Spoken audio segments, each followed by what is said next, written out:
Today I'm going to tell you the story of how I broke my second collarbone. Now, when I was younger, my cousins had just gotten this new ATV Ranger. For those of you who don't really know what that is, it's basically like a four-wheeler but looks like a really, really small pickup. And we loved to play on this thing. Every time we were over at their house, we always played on this, driving it around the country. We were only in about 5th grade at the time, and so we didn't really care about the whole 16 and under shouldn't drive thing. Again, we were in the country. No one cared then. And so we were over one afternoon. It was me, my sister, and my cousin were riding on it. And I, especially back then at this time, used to watch a lot of shows with a lot of car stunts, a lot of jumps with cars, a lot of stunts around cars, stuff like that. And on this particular day, I thought I would play stuntman. And so I told my cousin, okay, I'm going to do a stunt. We're going to do the running alongside and jump into the vehicle kind of stunt. Now remember, on this Ranger, it's just an open door basically. So there's no like window I'm jumping in on. So already this stunt is less epic than it sounds like. But my cousin, somehow she agrees to this, even though she's really cautious about this sort of stuff. And so she starts moving and I start running. Essentially, she's going no more than 5 miles an hour. Couldn't have been going faster than 5 miles an hour. And I take a much longer time to jump in than you would think. I was running alongside, just kind of running along it for quite a while before I actually got the courage to jump into the Ranger. But then when I finally did, again, only going at like 5 miles an hour, I thought I was Evel Knievel. I thought I was the greatest stuntman ever. I was on cloud 9. The adrenaline was coursing through my body. I thought it was awesome. And so I decided I'm going to do another stunt. I'm going to step it up a notch. So a couple minutes after riding around a little bit, I decide I'm going to do the jump out and roll out sort of stunt that you see all the time. Again, only in 5th grade. I have no formal or informal training whatsoever as a stuntman, only that I've seen it on TV and movies. So I'm the adrenaline's pumping. I'm thinking I could do it. I did the first one, so why wouldn't I be able to do this other stunt as well? But one of the problems that I had going into this one of the many problems I should point out going into this one, despite the fact that I have no training, is that I never really gave my cousin much warning, who was driving still. I really just kind of turned to her and went, I'm going to jump off.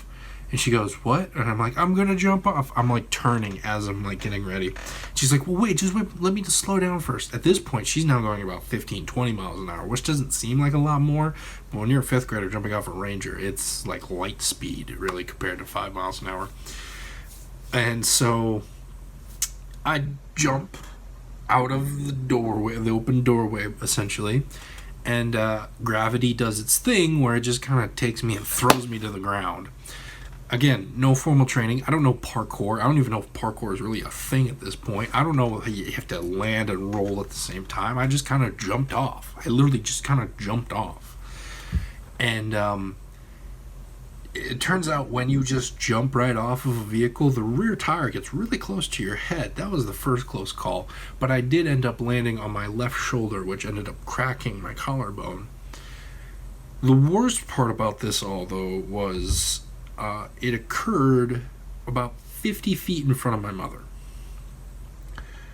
And the day that this happened on just so happened to be Mother's Day. And so she's running over to me. I'm in pain. The fact that I've just ruined Mother's Day for this whole day isn't necessarily going through my mind at that moment, but it does when I'm laying in the hospital bed. And I realized, well, at this moment, we could have been hanging out with my aunts and uncles and other cousins, enjoying Mother's Day.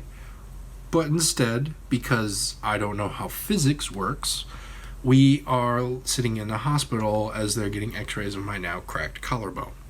In my defense, however, the collarbone is one of the most commonly and easiest bones to break. So I feel like that puts a little points in my favor, but you be the judge of that.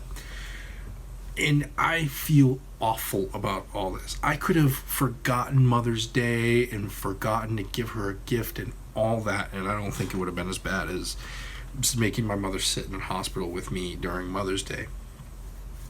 But it really did shape my outlook on making decisions and weighing the cost of the danger a little bit more.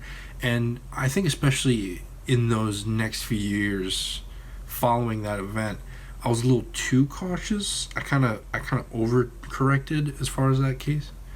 But I really feel like I've kind of brought it back to that happy middle ever since then. So it's really helped shape my decision making skills as far as weighing the dangers and making sure I have things a little bit more planned out.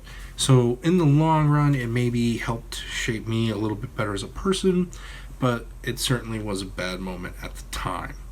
And that is the story of how I broke my second collarbone in front of my mother on Mother's Day.